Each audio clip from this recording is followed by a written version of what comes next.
Hey everybody!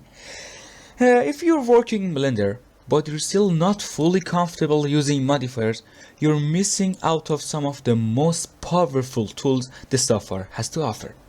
In this video, I'll walk you through the most essential modifiers in Blender, the ones that every artist from beginner to pro uses constantly. Let's dive in!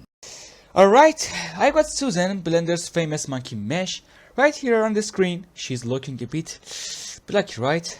Lots of sharp edges, very low poly. Lots of sharp edges, very low poly. I'm rapping. Let's smooth her out and make her look a bit more polished. Okay? I'll head over on the add modifiers icon, that little range, okay, range on the right. Click on it and say on generate and head over to Subdivision Surface and click on it.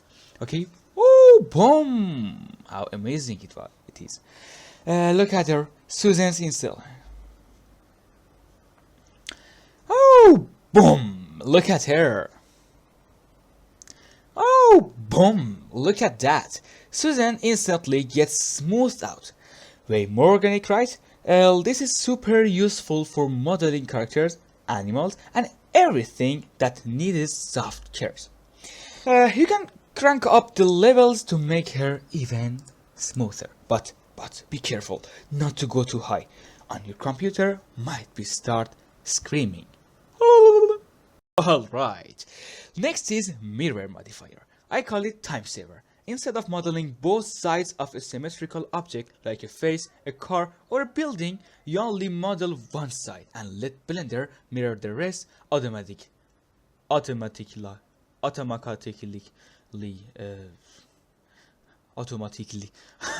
know. Okay, let's press mirror key. Oh my god, it's beautiful. Okay, the next. Okay, to be sure that you learn this. To be sure that you. Yes. To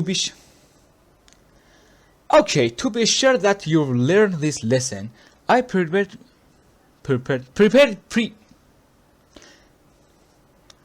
Okay, to be sure that you learn this lesson, I've prepared that little ugly, pretty, beautiful, awful earring that I'm gonna mirror them for 2 years after Susan. Click on the mirror. Oh, that's not what I want. I click this thing and click on the oh, that's what I want. Okay, thank you to listen. Okay, ever modeled something like a piece of clothing, a wall, or even a shield, and wished it had actual thickness? That's where the Solidify modifier comes in. It takes any flat mesh and gives it depth. Okay, whether it's paper, panels, armor, or even glass, Solidify makes things look more realistic and physically present. Okay, use this. Here the tip. Use it in combination with Subdivision Surface for smooth, thick surfaces. Okay, let's have a try. I click on Solidify. I have a half of Susan, and then you can see that. Oh my god, that's really thick. Okay, I want to eat it. Okay, if you do that, you can make it more thick. Okay, that's enough. Okay, the next is array. The array modifier is all about duplication with control. Want to repeat a shape in a row, stack, circle, or spiral? Array is your friend. You can just count spacing, direction, and even combine it with an empty object for more advanced control, like circular arrays. Perfect for stairs, fences, windows, grays, or repeating sci-fi details. Pro tip: combine array with curve modifier for curved arrangements.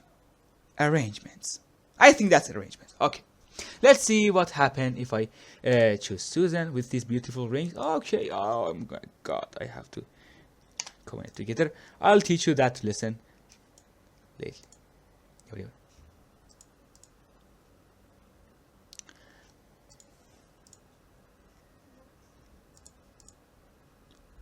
Okay, let's see what arrays do. Oh my god, 2 monkeys with really awful earrings. And 3, oh, 5, 4. Oh. That's too much. Thank you. So, next is the mighty Boolean modifier. This one's favorite for hard surface modeling. It lets you combine, subtract, or intersect objects by using other meshes as cutters. You can onion means merge two meshes, or difference means cut hold, or intersect means keep only the overlapping area. It's great for creating windows or doors or holes or panels or combining mechanical parts. But warning, haha, Booleans can sometimes mess up your geometry. Clean up your topology afterward. Okay, let's go. Before selecting Boolean modifier, I have to have an object as a cutter. I made this before, that's like in the sphere, and now I select Boolean. I select this object, I don't know what is that, and select the cylinder. Okay, now there is nothing happen. But if we apply the modifier, now if we move or delete the cylinder, now we can see the holy hole. That's amazing. Okay, if you're aiming for realism, the bevel modifier is a must. Real world objects never have razor sharp edges. There is always a little roundness or wear. You know that. This modifier adds rounded or chamfered edges based on the angle or specific edge weights. Even small bevel can massively, I don't know, improve the realism of your model. Okay, but that's the tip. Combine it with subdivision surface for really polished results. And I have to tell you another tip or trick. Please always apply your scale for using bevel. I click on Ctrl and A and push on the scale button, and after that I'm German. After that I use bevel. Okay, now you can see there is something like roundness, like subdivision, but just for the edges. Yeah. Oh my god, I love colors and collision modifier. Shit, I give the subject away. Let me start again. That's the most amazing modifier in the Blender, that's my opinion. Okay, you have to believe that. Yo, want to simulate fabric, flags, curtains, or clothes? Okay, the cloth modifier brings physics into play, making your mesh behave like soft fabric under gravity, wind, or collisions. Pair it with a collision modifier on nearby objects so your cloth interacts properly. It's surprisingly powerful and even works for stylus effects like capes, bags, or floating drops.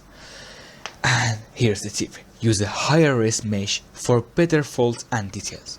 Okay, for I'm Arabic, and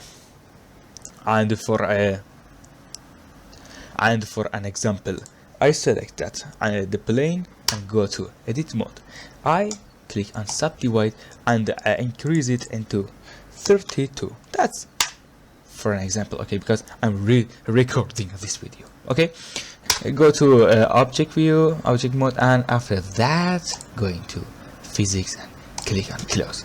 Okay, now we can see nothing because if you play that, that's not what I want. Okay, just click on the Suzanne and no, and physics and collision. Here you can go to collisions and do some stuff like setting, but that's okay for now. So just for showing you, I play that, and oh my god, that's awesome. For better details, click right click and click on shade smooth. That's the real thing. I wanted to show you. Oh my god. Try it in your house. Thank you. Hello! This is the last item of my modifier list called Shrinkwrap modifier. I named it the glue. Why? Because it sticks one mesh onto the surface of another. And what is useful for? I'm telling you. It is really useful for, or better to say, it's super useful for retopology, for fitting armor pieces to a character, or projecting and showing decals and details onto curved surfaces. And it's better to know that you can choose to wrap the mesh to the closest point, to normals, and to a target axis. Here's the tip. Great for making closes hug a body or placing logos onto objects. Here's the time that I'm showing you the cardboard in Farsi. Cardboard means the useful times. Select the plane, and here's the tip. Go to edit mode and subdivide your mesh or plane, or for example put a subdivision on that, because as much as you subdivide the mesh, it sticks better and better. Okay, go into deform and Shrinkwrap, press deform, I don't know what is that.